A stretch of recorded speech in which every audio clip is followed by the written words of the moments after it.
Selamat pagi, shalom kekasih-kekasih Tuhan. Renungan singkat firman Allah pada pagi hari ini. Jangan sampai kita murtad, sebab amat mengerikan akibatnya. Kita membaca Ibrani pasal 6 ayat yang keempat sampai 8 sebagai berikut. Sebab mereka yang pernah diterangi hatinya, diterangi dengan Injil, diterangi dengan firman Tuhan, yang pernah mengecap karunia surgawi, pernah mengecap, mencicipi karunia surgawi, dan yang pernah mendapat bagian dalam Roh Kudus, ya, mendapat bagian dalam Roh Kudus, dimeteraikan dengan Roh Kudus, dipenuhkan dengan Roh Kudus, mengalami kegerakan Roh Kudus, dan yang mengecap firman yang baik dari Allah, mengecap itu, mencicipi, merasakan berkatnya. Ya, pernah mengalami mukjizat-mukjizat. Entah berapa kali saudara disembuhkan oleh Tuhan. Mungkin suami, istri, anak yang sakit hampir mati, tetapi Tuhan tolong, Tuhan sembuhkan. Ya, haleluya. Dan karunia-karunia dunia yang akan datang, mencicipi karunia-karunia dunia yang akan datang, zaman baru, ya, Yerusalem yang baru, langit yang baru dan bumi yang baru. Walaupun kita belum memasukinya, tetapi kita bisa mencicipi berkatnya itu. Puji nama Tuhan. Namun yang murtad lagi tidak mungkin dibarui sekali lagi sedemikian hingga mereka bertobat. Berbahaya, ya, kalau saudara murtad, nanti kemungkinan besar tidak lagi bisa kembali kepada Tuhan. Ya, karena apa? Karena Roh Kudus mengundurkan diri dari saudara dan roh jahat masuk dalam hidup saudara. Itu seperti yang dialami Saul. Kalau Raja Saul ini kemudian murtad, maka roh Allah meninggalkan Saul dan roh jahat masuk dalam kehidupannya Saul dan menyiksa Saul. Demikian juga kalau kita sampai murtad, Roh Kudus meninggalkan kita dan roh jahat akan hinggap dalam diri kita. Jangan sampai terjadi, karena roh jahat itu kalau hinggap, dia pasti membawa segala macam malapetaka dan kutuk. Pasti membawa sakit penyakit. Ya, bayangkan kalau saudara murtad lalu sakit, saudara berseru-seru kepada Tuhan Yesus, tidak akan didengar oleh Tuhan.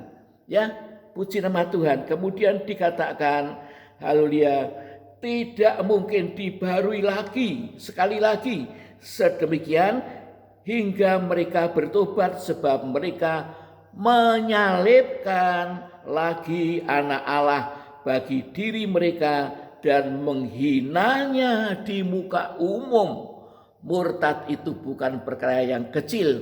Mungkin saudara anggap itu perkara yang ringan, tetapi ini perkara yang sangat berat, karena berarti saudara, haleluya, menyalibkan lagi anak Allah dan menghinanya di muka umum. Ya, ini dosa yang besar. Ya, dosa yang terbesar malahan, ya. Kemudian sebab tanah yang menghisap air hujan yang sering turun ke atasnya dan yang menghasilkan tumbuh-tumbuhan yang berguna bagi mereka yang mengerjakannya menerima berkah dari Allah. Tetapi jikalau tanah itu menghasilkan semak duri dan rumput duri, tidaklah ia berguna dan sudah dekat pada kutuk yang berakhir dengan pembakaran.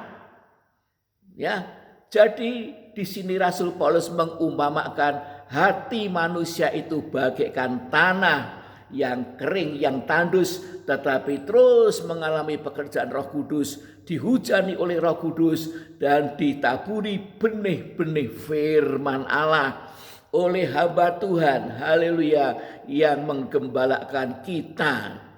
Tetapi kalau hasilnya itu semak dan duri, maka akan menerima kutuk dan berakhir pada pembakaran api neraka.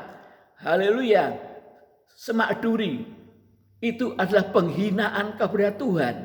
Ya, menerima pekerjaan Roh Kudus tidak ada hasilnya, tapi dengan perilakunya telah menghina Tuhan, karena ketika Yesus disalibkan, kepalanya dikenakan mahkota duri. Itu satu penghinaan yang tidak ada taranya. Tetapi kalau menghasilkan tumbuh-tumbuhan, yaitu buah-buah Roh Kudus, haleluya, menghasilkan perkara yang indah, perubahan hidup, perubahan karakter, hati yang mengasihi Tuhan, setia kepada Tuhan, maka akan mengalami berkat Tuhan untuk masa kita hidup sekarang maupun untuk hidup kita yang akan datang dalam kekekalan. Sebab itu jangan sampai kita terkena godaan apapun juga, jangan sampai kita menyangkal Yesus, murtad, karena itu berarti saudara sedang menghina Kristus yang sudah sekian lama pernah saudara mengalami berkat-berkatnya, mujizat-mujizat, haleluya dan kasihnya, tetapi kemudian saudara menolak dia, murtad, meninggalkan Yesus. Hati-hati, jangan sampai dilakukan, karena roh jahat segera akan yang menggantikan Roh Kudus mengisi kehidupan saudara dengan membawa segala macam kutuk, masalah-masalah dan sakit penyakit. Haleluya. Ya, puji nama Tuhan. Sekian renungan singkat firman Allah pada pagi hari ini.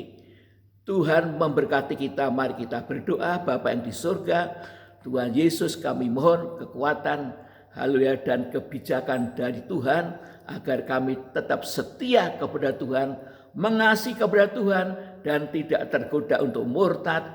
Haleluya, setia mengasihi Tuhan, terus beriman.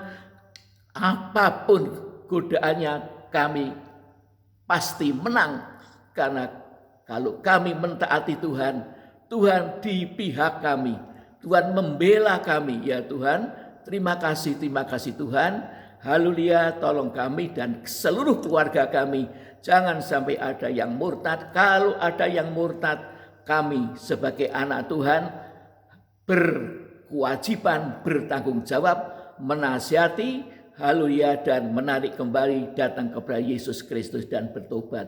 Terima kasih, di dalam nama Tuhan Yesus Kristus kami berdoa dan mengucap syukur. Amin. Terima kasih untuk perhatian Bapak Ibu Saudara sekalian. Tuhan Yesus memberkati.